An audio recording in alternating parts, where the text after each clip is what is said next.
Hi, everybody. It's Miss Hart here with Oliver, here to read Chapter 10 of Charlotte's Web. All right, I'm going to have you sit down, buddy. Chapter 10 is called An Explosion. Day after day, the spider waited, head down, for an idea to come to her. Hour by hour, she sat motionless, deep in thought. Having promised Wilbur that she would save his life, she was determined to keep her promise. Here she is. Waiting, thinking about what her great idea is going to be. Charlotte was naturally patient. She knew from experience that if she waited long enough, a fly would come to her web. And she felt sure that if she thought long enough about Wilbur's problem, an idea would come to her mind. Finally, one morning toward the middle of July, the idea came. Why, how perfectly simple, she said to herself. The way to save Wilbur's life is to play a trick on Zuckerman. If I can fool a bug, thought Charlotte, I can surely fool a man. People are not as smart as bugs. Wilbur walked into his yard just at that moment. What are you thinking about, Charlotte? He asked. I was just thinking, said the spider, that people are very gullible. What does gullible mean? Easy to fool, said Charlotte. That's a mercy, replied Wilbur, and he lay down in the shade of his fence and went fast asleep. The spider, however, stayed wide awake, gazing affectionately at him and making plans for his future. Summer was half gone. She knew she didn't have much time.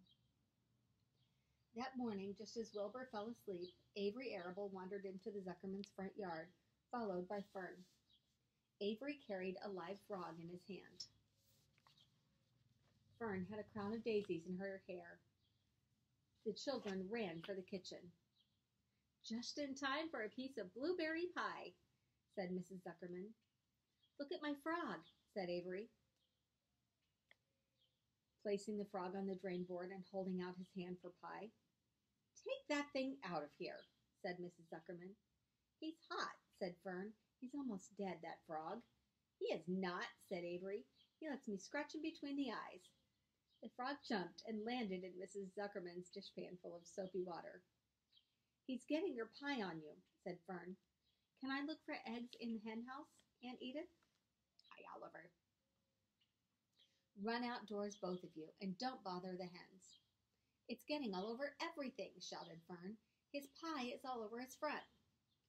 Come on, frog, cried Avery. He scooped up his frog. The frog kicked, splashing soapy water onto the blueberry pie. Another crisis, groaned Fern. Let's swing in the swing, said Avery. The children ran to the barn. Mr. Zuckerman had the best swing in the county. It was a single long piece of heavy rope tied to the beam over the north doorway. At the bottom end of the rope was a fat knot to sit on. It was arranged so that you could swing without being pushed. You climbed a ladder to the hayloft, then holding the rope, you stood at the edge and looked down, and were scared and dizzy. Then you straddled the knot so that it acted as a seat. Then you got up all your nerve, took a deep breath, and jumped. For a second you seemed to be falling to the barn floor below you. Then suddenly the rope would begin to catch you, and you'd sail through the barn, going a mile a minute, with the wind whistling in your eyes and ears and hair. Then you would zoom upward into the sky and look up at the clouds, and the rope would twist, and you would twist and turn with the rope. Then you would drop down, down, out of the sky, and come sailing back into the barn and almost into the hayloft, and sail out again, not quite as far this time. Then in again, not quite so high. Then out again, then in again, then out again, then in, and then you jump off and fall down and let somebody else try it. I don't know about you, but that sounds like a blast. Mothers for miles around worried about Zuckerman's swing. They feared some child would fall off, but no child ever did. Children almost always hang on to things tighter than their parents think they will. Avery put the frog in his pocket and climbed to the hayloft. The last time I sang in this swing, I almost crashed into the barn swallow, he yelled. Take that frog out, ordered Fern. Avery straddled the rope and jumped. He sailed out through the door, frog and all, and into the sky, frog and all. Then he sailed back into the barn. "Your tongue is purple," screamed Fern. "So is yours," cried Avery, sailing out again with the frog. "I have hay inside my dress. It itches," called Fern. "Scratch it," yelled Avery as he sailed back. "It's my turn," said Fern. "Jump off." "Fern's got the itch," sang Avery. When he jumped off, he threw the swing up to his sister. She shut her eyes tight and jumped. She felt the dizzy drop and then the supporting lift of the swing. When she opened her eyes, she was looking up into the blue sky and was about to fly back through the door. It took turns for an hour. When the children grew tired of swinging, they went down toward the pasture and picked wild raspberries and ate them. Their tongues turned purple from purple to red. Fern bit into a raspberry that had a bad-tasting bug inside it and got discouraged. Avery found an empty candy box and put his frog in it. The frog seemed tired after his morning in the swing. The children walked slowly to the barn. They, too, were tired and hardly had enough energy to walk. Here are Fern and Avery in the hayloft, swinging. Looks like fun to me. What do you think, Oliver? I think Oliver isn't too sure about it.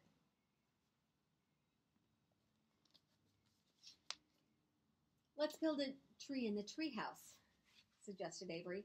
"I want to live in the tree with my frog." "I'm going to visit Wilbur," Fern announced. They climbed the fence and into the lane and walked lazily toward the pig pen. Wilbur heard them coming and got up. Avery noticed a spider web, and coming closer, he saw Charlotte. "Look at that big spider," he said. "It's tremendous." "Leave it alone," commanded Fern. "You've got a frog. Isn't that enough?" "It's a fine spider, and I'm going to capture it," said Avery. He took the cover off the candy box, then he picked up a stick. "I'm going to knock that old spider in this box," he said. Wilbur's heart almost stopped when he saw what was going on. This might be the end of Charlotte if the boy succeeded in catching her. "You stop it, Avery," cried Fern. Avery put one leg over the fence of the pig pen. He was just about to raise his stick to hit Charlotte when he lost his balance. He swayed and toppled and landed on the edge of Wilbur's trough. The trough tipped up and then came down with a slap. The goose egg was right underneath. There was a dull explosion as the egg broke, and then a horrible smell. Fern screamed. Avery jumped to his feet. The air was filled with terrible gases and smells from the rotten egg. Templeton, who had been resting in his home, scuttled away into the barn. "Good night!" screamed Avery. "Good night! What a stink! Let's get out of here!" Here's Avery as he topples over.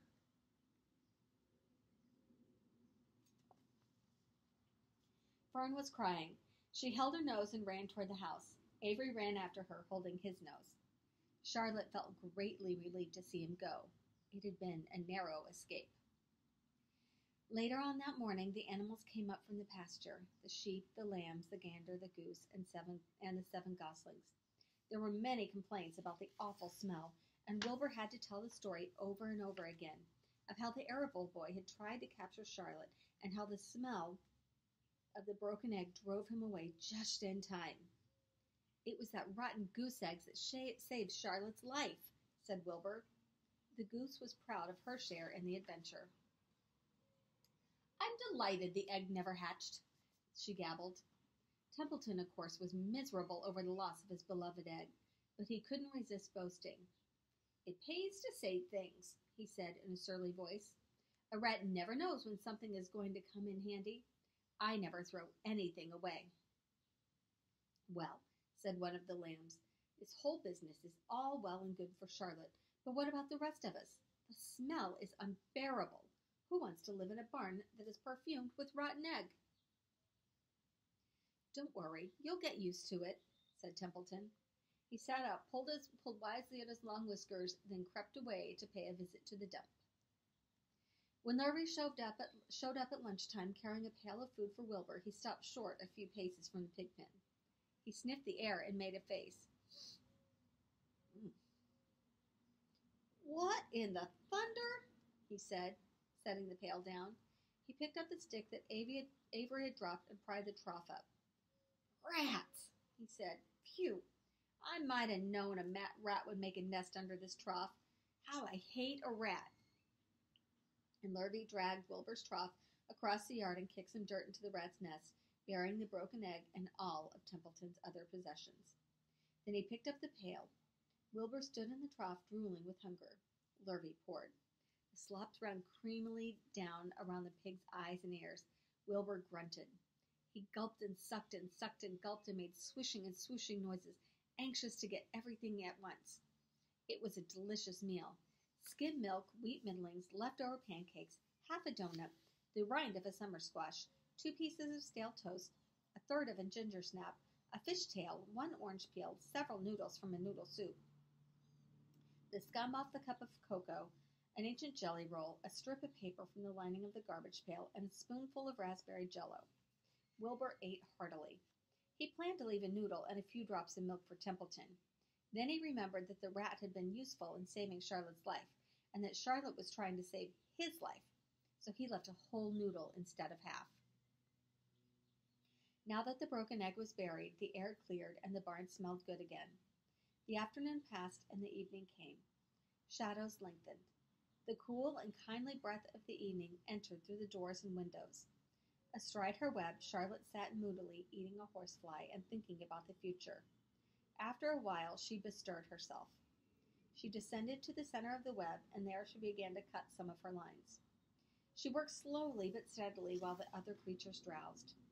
None of the others, not even the goose, noticed she was at work. Deep in his soft bed, Wilbur snoozed. Over in their favorite corner, the goslings whistled a night song. Charlotte tore quite a section out of her web, leaving an open space in the middle. Then she started weaving, something to take the place of the thread she'd removed. When Templeton got back from the dump around midnight, the spider was still at work. Can't wait to read the next chapter and find out what she's writing in her web. But that's going to have to wait for later, so I'll see you later with chapter 11.